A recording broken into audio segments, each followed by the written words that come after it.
असम के मुख्यमंत्री हेमंत बिश्व शर्मा जी ने प्रेस कॉन्फ्रेंस करके बताया कि असम में इस समय 1,30,00,000 गैर हिंदू रहते हैं, कन्वर्टेड हिंदू रहते हैं, जो पहले से यहाँ के रहने वाले हैं और बाकी बांग्लादेश से आए हुए हैं। उन्होंने ये भी बताया कि 12 से 13 जिलों की डेमोग्राफी पूरी बदल चुकी है, यानी 1/3 असम की जिलों की डेमोग्राफी बदल चुकी है। उन्होंने ये भी बताया कि असम में हजारों की संख्या में कन्वर्टेड हिंदू, गैर हिंदू डॉक्टर हैं, प्रोफेसर हैं, लेक्चरर हैं, कंपाउंडर हैं। इसलिए असम की स्थिति बहुत ही खतरनाक स्थिति में बहुत खतरनाक हो चुकी है और असम की स्थिति बाकी राज्यों से मैच नहीं कर सकते हैं। जो जिहाद को ख़त्म करने के लिए, आतंकवाद को ख़त्म करने के लिए बाकी राज्यों में कार्रवाई हो रही है, असम के लिए कुछ अलग सोचना पड़ेगा, ऐसा उनका कहना है। असम की जो हालत हुई है, जो असम की डेमोग्राफी बदली है, उसके लिए कांग्रेस भी जिम्मेदार है, सरकार भी जिम्मेदार है और सुप्रीम कोर्ट भी जिम्मेदार है।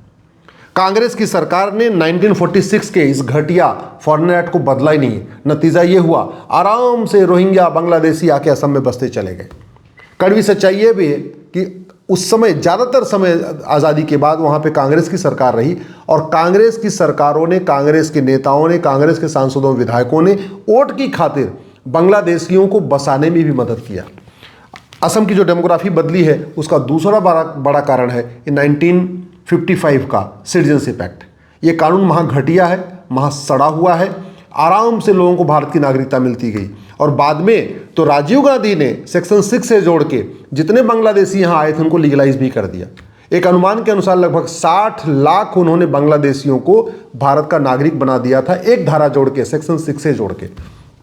सुप्रीम कोर्ट को मैं इसलिए जिम्मेदार कह रहा हूँ, इतनी लंबी दलील हुई 5 जजों की बेंच ने, लेकिन सुप्रीम कोर्ट ने सेक्शन 6A को लीगलाइज कर दिया, उसको ख़त्म नहीं किया। नतीजा ये हुआ कि कांग्रेस की सरकार, राजीव गांधी की सरकार ने जिन 60 लाख लोगों के लिए सेक्शन 6A की व्यवस्था किया था, वो जब लीगल हो गई, उसको इलीगल डिक्लेयर नहीं किया गया, तो जो लोग बसे हुए थे वो परमानेंट पक्के हो गए। अब वो असम के नागरिक बन गए, यानी भारत के नागरिक बन गए।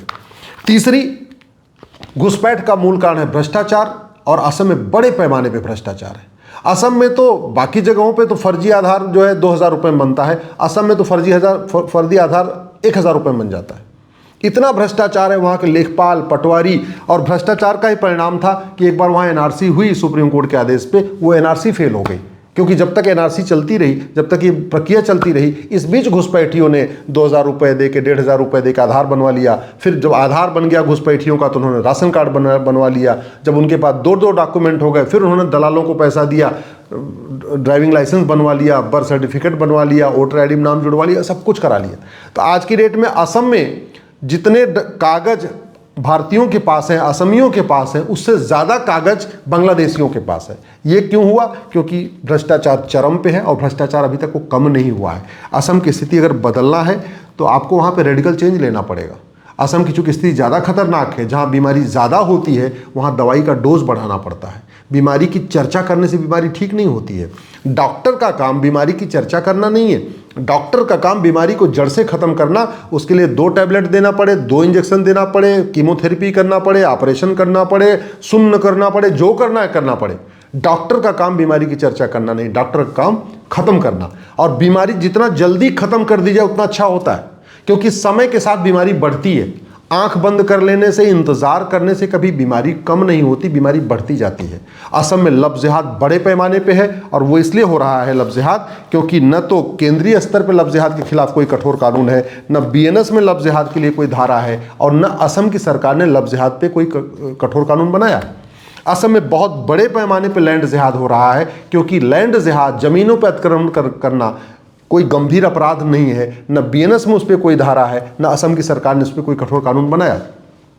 असम में बड़े पैमाने पर ड्रग का कारोबार चल रहा है, बड़े पैमाने पर नकली दवाइयों का कारोबार चल रहा है और उसके लिए 2 घटिया कानून है, ये NDPS एक्ट और ड्रग एक्ट। ये 1940 का है, ये तो हालांकि बाद में बना, लेकिन दोनों महाघटिया हैं। न केंद्र सरकार ने इन दोनों घटिया कानूनों को बदला, न असम की सरकार ने ड्रग के खिलाफ, नकली दवाइयों के खिलाफ कोई कठोर कानून बनाया। तो इसलिए ये कारोबार अभी भी चल रहा है। असम में बहुत बड़े पैमाने पर घुसपैठी आ रहे हैं। घुसपैठ का मूल कारण है भ्रष्टाचार, तो असम में भ्रष्टाचार भी है और साथ में घुसपैठे भी आ रहे हैं। 1946 वाला कानून अभी बदला तो गया, लेकिन वो भी कहते नहीं, पुरानी नई बोतल में पुरानी शराब जैसा ही है, कोई बहुत स्ट्रिक्ट नहीं है। कोई चीन और सिंगापुर, अमेरिका जैसा कानून आज भी वो नहीं है। असम में बड़े पैमाने पर धर्मांतरण हो रहा है, क्योंकि न तो असम की सरकार ने धर्मांतरण खिलाफ कठोर कानून बनाया, न केंद्र सरकार ने धर्मांतरण खिलाफ कठोर कानून बनाया। इस बीएनएस में भी धर्मांतरण के ऊपर कोई चैप्टर नहीं है। असम में बड़े पैमाने पर जनसंख्या विस्फोट हो रहा है। सबसे ज़्यादा बच्चे असम और बंगाल में ही पैदा हो रहे हैं, और वो इसलिए हो रहे हैं न केंद्र सरकार ने जनसंख्या नियंत्रण कानून बनाया, न असम की सरकार ने जनसंख्या नियंत्रण कानून बनाया, न केंद्र सरकार ने कोई घर वापसी योजना शुरू किया, न असम की सरकार ने घर वापसी योजना शुरू किया, न केंद्र सरकार ने मजहब के आधार पर नियम कानूनों को खत्म किया, वक्फ बोर्ड वक्फ ट्रिब्यूनल को खत्म किया, लोन वजीफा को खत्म किया, न असम की सरकार ने खत्म किया। तो समस्या है, असम में 1.25 करोड़ से ज़्यादा कन्वर्टेड हिंदू हैं। असम के 1/3 जिलों की डेमोग्राफी बदल चुकी है, लेकिन इस पर चर्चा करने से न तो डेमोग्राफी ठीक होनी है, न चर्चा करने से घर वापसी होनी है, न चर्चा करने से घुसपैठिए भागेंगे। मैं आज भी कह रहा हूं, घुसपैठ के खिलाफ इस बीएनएस में एक नया चैप्टर आ जाए, अदरवाइज असम की सरकार घुसपैठ खिलाफ अपना खुद का कानून बना दे और घुसपैठियों और उनके मददगारों का narco polygraph brain mapping test करने, 100% प्रॉपर्टी जब्त करने, नागरिकता खत्म करने और आजीवन कारावास की सजा देने के लिए कानून बना दे और एक बार अनाउंस कर दे कि भैया 3 महीने का टाइम है, जिसको भागना है भाग लो, और उसके बाद जो पकड़ा जाएगा हम उसको भी जेल में डालेंगे, और जिन्होंने मदद किया, जिन्होंने आधार बनाया, राशन कार्ड बनाया, ड्राइविंग लाइसेंस बनाया, बर्थ सर्टिफिकेट बनाया, वोटर आईडी बनाया, उनको भी जेल में डालेंगे और 50 साल के लिए जेल में डालेंगे।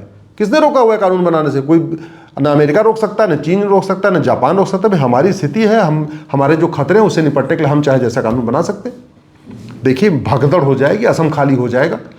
90% घुसपैठी असम छोड़ के अपने आप भाग जाएंगे, और जब 10% बचेंगे उसको पुलिस अपने आप ढूंढ लेगी, कोई दिक्कत नहीं। तो असम में ये जो समस्याएं हैं इसको रोका जा सकता है, लेकिन उन समस्याओं की चर्चा करने से समस्या नहीं रुकेगी। असम में आज भी मजहब के नाम पे इतनी योजनाएं चल रही, पूछे नहीं। केंद्र सरकार की जितनी योजनाएं चल रही है मजहब की, वो तो चली रही है, राज्य सरकार की भी चल रही है। मजहब के आधार पर लोन वजीफा असम में दिया जा रहा है, मजहब के आधार पर वक्फ बोर्ड वक्फ ट्रिब्यूनल चल रहा है, मजहब के आधार पे वहाँ पे मदरसे अभी भी चल रहे, मजहब के आधार पे जो चीज़ और भी योजनाएं हैं, मुफ्त में राशन, मुफ्त में दुकान, मुफ्त में मकान, मुद्रा लोन सब दिया जा रहा है। तो जब तक आप किसी को मजबूत कर रहेंगे, वो क्यों घर वापसी करेगा? घर वापसी, धर्मांतरण क्यों हुआ था? धर्मांतरण तब हुआ था लोग जजिया नहीं दे पाए। धर्मांतरण तब हुआ था जब जो तलवार का डर था। तो अगर घर वापसी कराना है तो भी आपको वही कहते नहीं, भाई बिन होए न प्रीत सठे साठम समाचरित। घुसपैठियों को भगाना है तो भी वही, भाई बिन होए न प्रीत सठे साठम समाचरित। सिस्टम बदलना पड़ेगा आपको, नेशनल माइनॉरिटी कमीशन खत्म करना पड़ेगा, माइनॉरिटी मेजॉरिटी का कॉन्सेप्ट ही भारत में खत्म करना पड़ेगा, तब जाके असम बचेगा। राइट टू एजुकेशन को राइट टू इक्वल एजुकेशन बनाना पड़ेगा। एजुकेशन कॉन्करेंट लिस्ट में है। असम की सरकार चाहे तो असम में कह दे भैया आप पूरे असम में समान शिक्षा लागू होगी, संविधान भी अधिकार देता है, कर सकती है असम की सरकार। जब करना चाहे तब कर ले। अगर जब भी असम की सरकार कहे कि मैं कानून का ड्राफ्ट बना के दे दूंगा, असम इसको लागू कर ले, हमें कोई दिक्कत नहीं। हम तो सभी राज्यों को मुफ्त में ड्राफ्ट देने के लिए तैयार बैठे हैं। कोई भी राज्य सरकार या केंद्र सरकार या कोई सांसद, विधायक, मंत्री या कोई भी मंत्रालय जो भी कानून का ड्राफ्ट मैं बना सकता हूं, जो मेरी क्षमता है, वो जो भी सहयोग हमसे अगर मांगेगी, हम तो जरूर बैठे हुए थे देने के लिए, हम तो फ्री मुफ्त में देने के लिए बैठे हुए। तो असम की सरकार राइट टू इक्वल एजुकेशन कर सकती है। असम की सरकार ये जितने भी मुस्लिम लॉ चल रहे हैं इनको खत्म करके वहाँ असम में यूनिफॉर्म सिविल कोड लागू कर सकती है। आखिर उत्तराखंड की सरकार ने लागू कर दिया तो असम की सरकार भी कर सकती है। असम की सरकार भी नेशनल सिक्योरिटी एक्ट में इसमें डिफाइन कर सकती है। इसको असम की सरकार चाहे तो डिक्लेयर कर दे भैया लव जिहाद, लैंड जिहाद, धर्मांतरण, घुसपैठ राष्ट्र की सुरक्षा के लिए खतरा है। अब असम में अगर जो भी करेगा हम उस पर एनएसए लगा देंगे। देखिए भगदड़ मचेगी। असम की सरकार चाहे यूएपीए में अमेंडमेंट करे, हालांकि ये पार्लियामेंट का कानून है, लेकिन असम की सरकार के पास अधिकार है ऐसा कानून अपना खुद भी बना सकती हो और बना के ये कह दे कि लव जिहाद, लैंड जिहाद, धर्मांतरण, घुसपैठ, जनसंख्या विस्फोट, ये जो है करप्शन, ये अनलॉफुल एक्टिविटी है, हम भी उसको हम फांसी देंगे, सजा देंगे, कोई नहीं रोक सकता है। असम की सरकार चाहे अपनी तरफ से ये जो फर्जी आधार बन रहा है वहाँ पे इसको जघन्य अपराध घोषित करे, अपना नया कानून बना ले।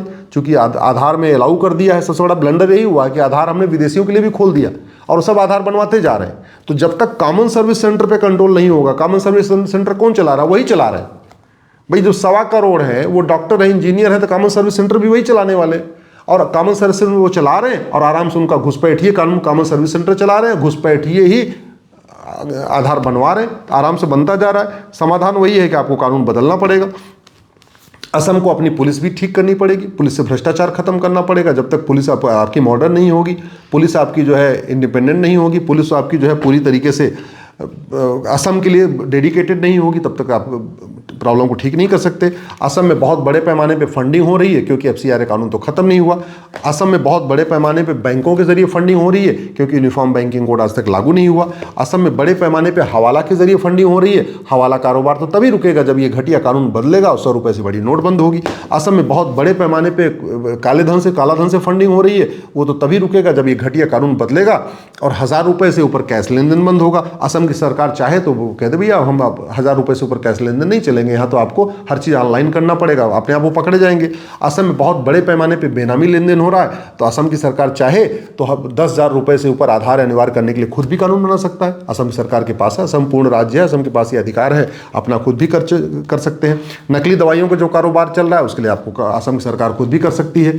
असम की सरकार चाहे तो चीज़ें बदल सकती है। मैं ये नहीं कह रहा हूँ कि हाँ 1 साल के अंदर पूरा असम खाली हो, साफ ठीक हो जाएगा, 1 साल के अंदर सारे असम के खतरे ठीक हो जाएंगे।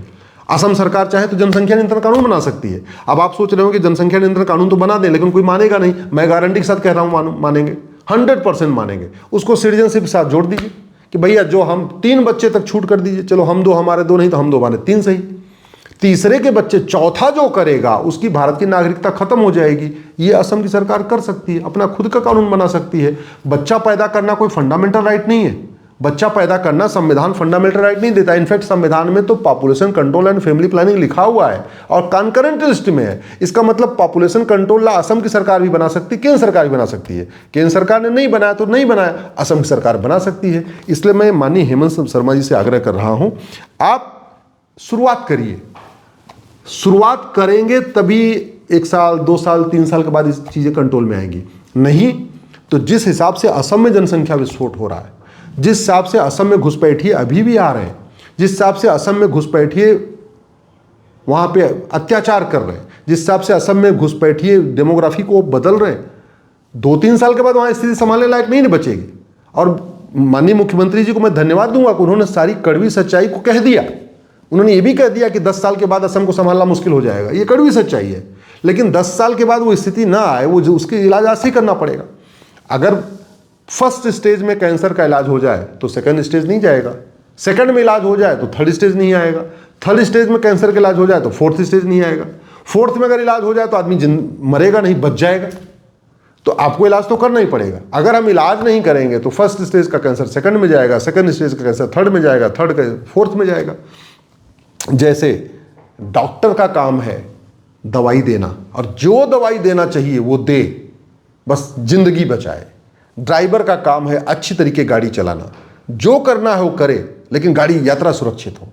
मैकेनिक का काम है गाड़ी को ठीक करना, जो करना है करे, जो पार्ट बदलना है बदले, जो नट बोल्ट टाइट करना है टाइट करे, लेकिन हाँ गाड़ी ठीक करके दे। वैसे ही शासक का काम है समस्या को खत्म करना, शासक का काम है जड़ से खत्म करना। जो नियम कानून बनाना हो, जो सिस्टम बदलना हो, जो कुछ करना हो सब करिए। किसने रोका हुआ है? कोई नहीं रोका हुआ है।